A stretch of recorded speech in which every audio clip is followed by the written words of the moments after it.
लीलावती देवी महाविद्यालय के online education portal पर आप सबका स्वागत है। आप सभी जानते हैं कि इस समय अपने देश में लॉकडाउन लागू है। हम लोग एक साथ विद्यालय में पढ़ाई नहीं कर सकते हैं, इसलिए आप सभी को घर पर ही ऑनलाइन एजुकेशन के माध्यम से अपने कोर्स को कंप्लीट करना होगा। तो आज हम पढ़ेंगे वैदिक कालीन शिक्षा। वैदिक कालीन शिक्षा हमारे देश की प्राचीनतम शिक्षा है और आपको जानकर गर्व होगा कि हमारे देश में वैदिक कालीन शिक्षा अन्य देशों से पहले संचालित थी।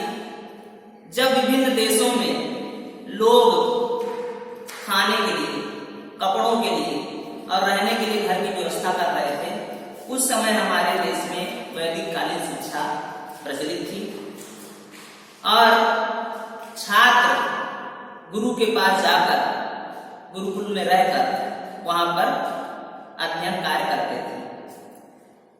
वैदिक कालीन शिक्षा के बारे में सबसे पहले हमें जानना जरूरी है कि इसका समय 2500 ईसा पूर्व से 500 ईसा पूर्व तक माना जाता है। यहाँ पर ईसा पूर्व से मतलब ये है कि ईसा मसीह के जन्म से पहले, तो 2500 ईसा पूर्व से लेकर 500 ईसा पूर्व तक वैदिक कालीन शिक्षा का समय माना जाता है। वैदिक कालीन शिक्षा दो भागों में बटी हुई है। पहला है वैदिक काल, दूसरा है उत्तर वैदिक काल। आप कहेंगे पर उत्तर वैदिक काल को ब्राह्मण काल के नाम से भी देखने को मिलेगा। अब जो वैदिक कालीन शिक्षा थी, जिस प्रकार आज शिक्षा दी जा रही है, उस प्रकार इसी तरह से शिक्षा प्राचीन काल में भी दी जाती थी। लेकिन उस समय शिक्षा के क्या उद्देश्य होते थे, क्या विशेषताएं होती थी, ये हम क्रमबद्ध तरीके से जानने का प्रयास करेंगे। तो हम देखते हैं वैदिक कालीन शिक्षा के उद्देश्य। पहला उद्देश्य है व्यक्तित्व का सामूहिक विकास। आप ये जानते हैं कि यदि हम व्यक्तित्व के विकास की बात करें तो व्यक्तित्व के अंतर्गत शारीरिक, मानसिक, संवेदनात्मक, सामाजिक विभिन्न प्रकार के पहलू आते हैं, किंतु किसी एक पहलू का विकास करने से यह शिक्षा पूर्ण नहीं होती। तो वैदिक काल में व्यक्ति का समन्वित विकास करने का प्रयास किया जाता था। शारीरिक रूप से, मानसिक रूप से विभिन्न प्रकार से व्यक्ति को सक्षम बनाया जाता था। दूसरा पॉइंट है, दूसरा उद्देश्य होता था स्वस्थ चरित्र का निर्माण। स्वस्थ चरित्र निर्माण से मतलब यह है कि वैदिक काल में सबसे ज्यादा बल दिया जाता था व्यक्ति के स्वस्थ चरित्र पर। अब स्वस्थ चरित्र का मतलब यहाँ पर यह है कि वह चारित्रिक रूप से सुदृढ़ हो, सक्षम हो और वह चित्त शांति, मन शांति आदि के बारे में जाने। दूसरी बात होती है, तीसरा पॉइंट है सभ्यता और संस्कृति का संरक्षण। वैदिक कालीन शिक्षा का उद्देश्य था सभ्यता और संस्कृति का संरक्षण। सभ्यता और संस्कृति का संरक्षण कैसे संभव है? मानव शिक्षा के द्वारा ही यह संभव है। जब एक पीढ़ी अगली पीढ़ी को अपने संरक्षित ज्ञान को, गुणों को जब तक आगे हस्तांतरित नहीं करती, तब तक यह बड़ी आगे बढ़ती नहीं। इसलिए वैदिक कालीन शिक्षा में गुरु के पास जाकर शिष्य अपनी संस्कृति और सभ्यता को सीखते थे और आगे की पीढ़ियों में उसे हस्तांतरित करते थे। इसके बाद अगला उद्देश्य होता था व्यवसायिक कुशलता का विकास। आप सभी ने रामायण, महाभारत आदि धारावाहिक देखे होंगे। उसमें आपने देखा होगा कि गुरुकुल में जाकर सभी लोग शिक्षा ग्रहण करते थे। वहां पर आपने ये भी देखा, ब्राह्मण, क्षत्रिय, वैश्य, शूद्र विभिन्न वर्ग जो होते थे, उनमें सभी वर्ग अपने गुणों और अपने विकास, अपनी शारीरिक क्षमताओं के आधार पर शिक्षा ग्रहण करते थे। जैसे ब्राह्मण पठन पाठन का कार्य शिक्षा प्राप्त करते थे, क्षत्रिय रक्षा की, देश रक्षा, राष्ट्र रक्षा के लिए अध्ययन करते थे और वाणिज्य वर्ग व्यवसाय आदि की शिक्षा ग्रहण करते थे। तो वहां पर व्यवसाय कुशलता का भी विकास किया जाता दायित्वों के निर्वहन की क्षमता।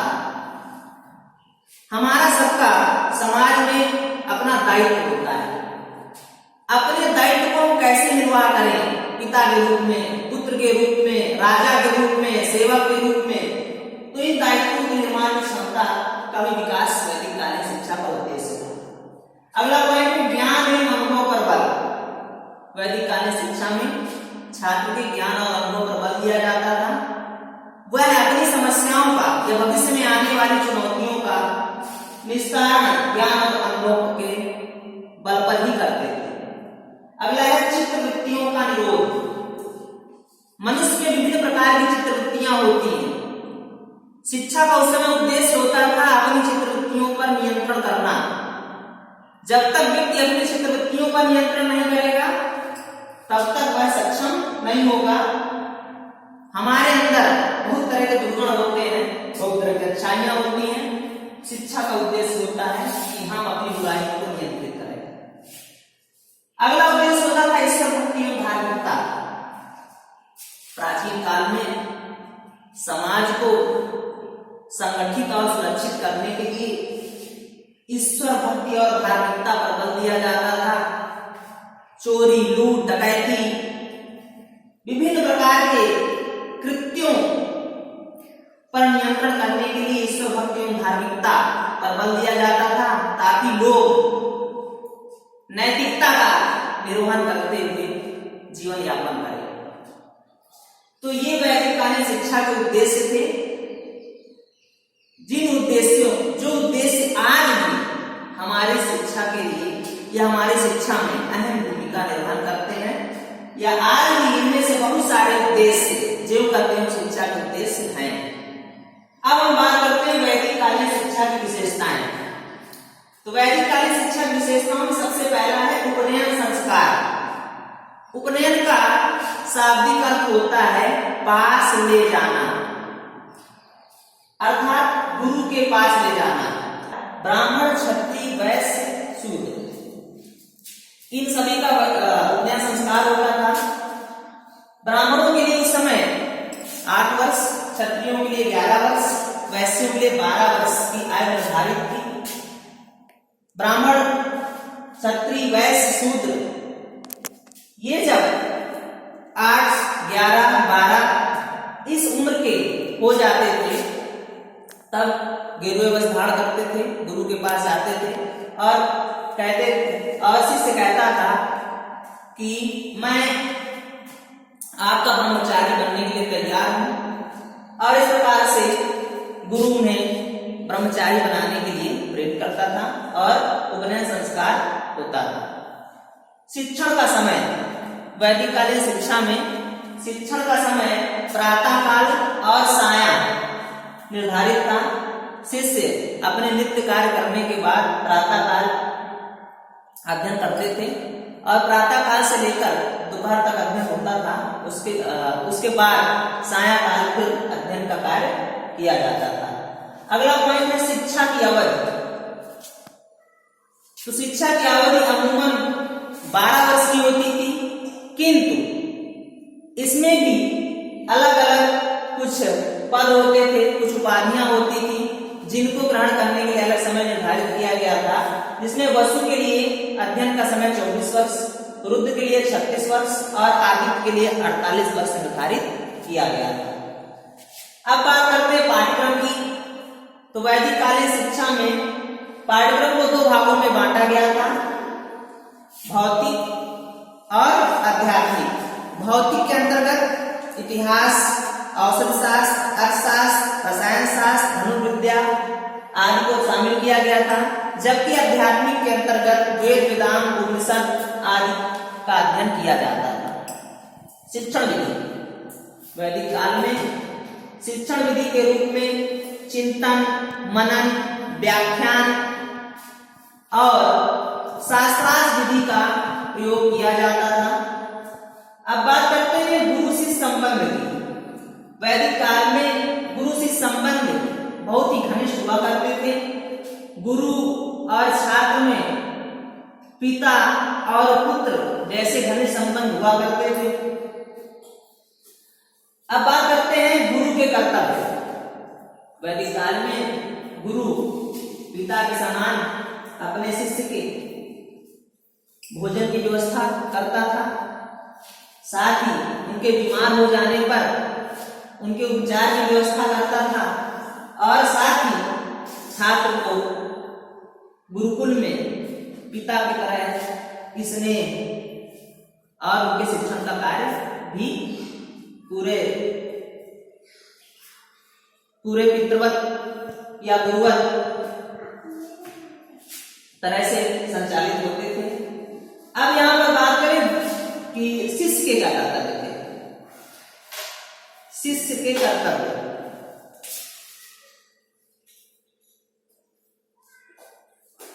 शिष्य के कर्तव्य जिस प्रकार गुरु के कर्तव्य थे उसी प्रकार के शिष्य के भी कर्तव्य थे। शिष्य सुबह प्रातः कालीन उठकर अपने गुरु के लिए स्नान ध्यान की व्यवस्था, पूजा पाठ की व्यवस्था और उनकी गाय चराने का कार्य, साथ ही जंगल से लकड़ी काट के लाने का कार्य, ये सब शिष्य ही किया करते थे। अनुशासन और दंड की बात की जाए तो वैदिक काल में अनुशासन और दंड पर विशेष ध्यान दिया जाता था। छात्र अनुशासित जीवन यापन करें, इस पर विशेष बल दिया जाता था। जहां तक बात की जाए दंड की, तो यदि कोई भी छात्र किसी प्रकार का कोई दंडनीय कार्य करता था तो उसे उपवास मतलब व्रत या उपवास करने की सजा मिलती थी। कहीं कहीं यह उल्लेख मिलता था कि उन्हें पतली रज्जु से कभी दंड भी मिलता था या पतली रज्जु से उन्हें मारा भी जाता था। इसके बाद शिक्षालय और भवन की बात करें तो उस समय आज के समान शिक्षालय नहीं हुआ करते थे। कहीं गांव से दूर उपवन में वट वृक्ष के नीचे झील या नदी के किनारे गुरु का आश्रम हुआ करता था और वहीं पर छात्र घने वृक्षों की छाया के नीचे अध्ययन कार्य किया करते थे। अगला पॉइंट है प्रत्यक्ष संपर्क। वैदिक कालीन शिक्षा में छात्रों का संपर्क प्रत्यक्ष से होता था। वह प्राकृतिक रूप से गुरु के पास आश्रम में रहकर शिक्षा ग्रहण करते थे। अगली बात है, अगला पॉइंट है भिक्षावृत्ति। तो उस समय चाहे वह राजा का पुत्र हो, चाहे वह किसी प्रजा का पुत्र हो, सभी को भिक्षावृत्ति के लिए जाना पड़ता था और भिक्षावृत्ति के लिए वह सुबह अध्ययन करने के बाद भिक्षाटन के लिए प्रतिदिन जाते थे। आसपास के गांव में वह भिक्षा मांगते थे और भिक्षा में भी बस केवल दो टाइम का भोजन बन जाए इतना ही भिक्षा नित्य प्रतिदिन जाकर वह भिक्षाटन करके लाते थे। अब बात की जाए अरे भिक्षाटन होता क्यों था? ये भिक्षाटन इसलिए होता था ताकि उनको कर्तव्य बोध हो कि हम क्या हैं और हमें किस प्रकार से जीवन यापन करना चाहिए, ताकि वह किसी प्रकार से साधारण जीवन यापन करने में सक्षम हो। अगला पॉइंट है शिक्षा सत्र एवं छुट्टियां। शिक्षा सत्र श्रावण मास की पूर्णिमा को उपाकर्म से प्रारंभ होता था और पौष मास की पूर्णिमा के उत्सर्जन महोत्सव के साथ समाप्त हो जाता था। अगला बिंदु है अग्र शिष्य प्रणाली, जिसे आप कक्षा नैतिक पद्धति भी कह सकते हैं। वैदिक काल में अग्र शिष्य प्रणाली लागू थी। कभी कभी ऐसा होता था कि गुरु कहीं शास्त्रार्थ के लिए या कहीं देशाटन पर चले जाते थे, तो वहां पर जो अग्र शिष्य होते थे उन्हें यह कार्य दिया जाता था कि वह अपने अनुजों या अपने से जो नीचे कक्षाओं के छात्र हैं उनका शिक्षण या उनका मार्गदर्शन करें। इसके बाद आखिरी बिंदु है, आखिरी पॉइंट है परीक्षा प्रणाली। वैदिक काल में कोई परीक्षा प्रणाली नहीं थी। वहां पर गुरु जब तक किसी पाठ को सुन नहीं लेता था, छात्र उसे कंठस्थ करके सुना नहीं देते थे, तब तक गुरु अगला पाठ का अध्ययन नहीं कराते थे। साथ ही जब शिक्षा पूर्ण हो जाती थी तब शिष्यों का शास्त्रार्थ होता था विद्वानों के सामने, और उस शास्त्रार्थ में वह अपने आप को साबित करते थे कि उन्होंने क्या सीखा है, और इसी प्रकार से समावर्तन संस्कार के साथ ही उनकी शिक्षा समाप्त हो जाती थी। तो उपनयन संस्कार से उनकी शिक्षा प्रारंभ होती थी और समावर्तन संस्कार के साथ उनकी शिक्षा समाप्त हो जाती थी, जिसमें जिस प्रकार से आज दीक्षांत समारोह होता है उसी प्रकार से वैदिक काल में समावर्तन संस्कार के साथ ही शिक्षा समाप्त हो जाती थी। तो छात्रों, आज के लिए इतना ही। धन्यवाद।